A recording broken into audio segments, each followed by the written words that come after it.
Assalamualaikum warahmatullahi wabarakatuh. Di sini perkenalkan, nama saya Sidik dari program studi Tadris Fisika IAIN Palangkaraya. Saya akan menjelaskan tentang El Nino dan La Nina, yang dimana di sini saya akan menjawab tugas dari Ibu Nadia Azizah. Nah, sebelumnya kita masuk terlebih dahulu, yaitu tentang pengertian El Nino dan La Nina. Di sini saya mendapatkan sumber dari ilmugeografi.com. Nah, El Nino di sini dijelaskan yaitu suatu fenomena perubahan iklim yang secara global yang diakibatkan karena memanasnya suhu di permukaan air laut Pasifik bagian timur. Nah, terjadinya El Nino ini dapat diketahui secara kasat mata oleh orang-orang. Nah, yang paling penting, yang paling sering melihat peristiwa El Nino ini terjadi adalah para nelayan dari Peru ataupun ke Ekuador. Biasa terjadi di bulan Desember. Sedangkan La Nina merupakan peristiwa alam yang dapat dikatakan seperti opposite atau kebalikan dari El Nino sendiri. Nah, La Nina ini diperkirakan periodenya tidak tetap. Kita masuk langsung waktu terjadinya El Nino dan La Nina. Yang dimana El Nino dan La Nina di sini yang merupakan peristiwa alam yang mana dapat diketahui tanda-tanda terjadinya.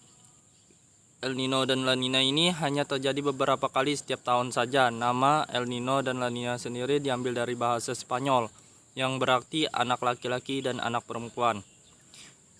Di sini pembahasan yang pertama adalah El Nino akan terjadi jika suhu yang berada di perairan di Pasifik Tengah dan Timur menjadi lebih panas.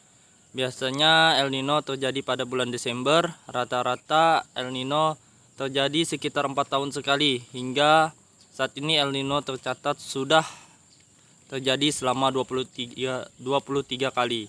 Sedangkan La Nina diperkirakan sulit karena tidak seperti El Nino.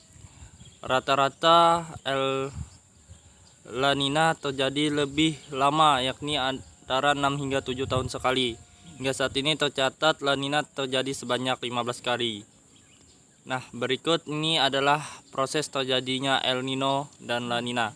El Nino di sini terjadi dikarenakan yang pertama adanya perairan Pasifik bagian tengah dan timur mengalami pemanasan suhu.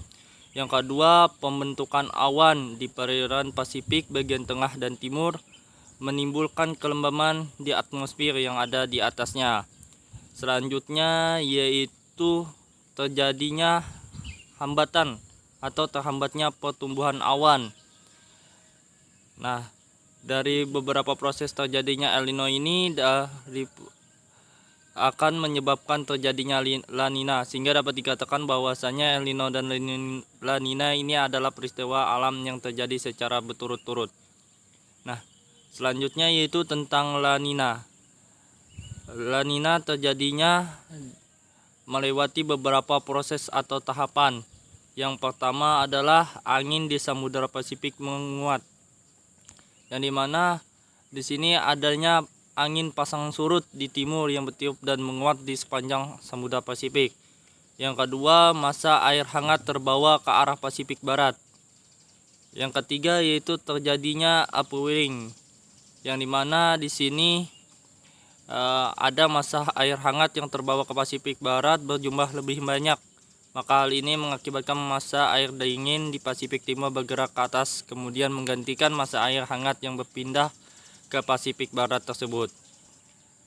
Nah, di sini ada namanya dampak terjadinya El Nino dan La Nina. Yang pertama yaitu adanya angin pasang surut di timur menjadi melemah. Yang kedua, melemahnya sirkulasi monsun.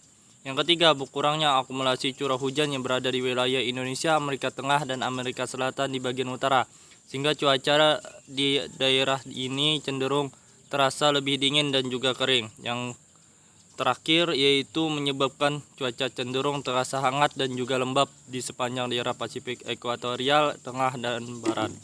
Terima kasih, itu saja dari saya. Sekian, terima kasih. Wassalamualaikum warahmatullahi wabarakatuh.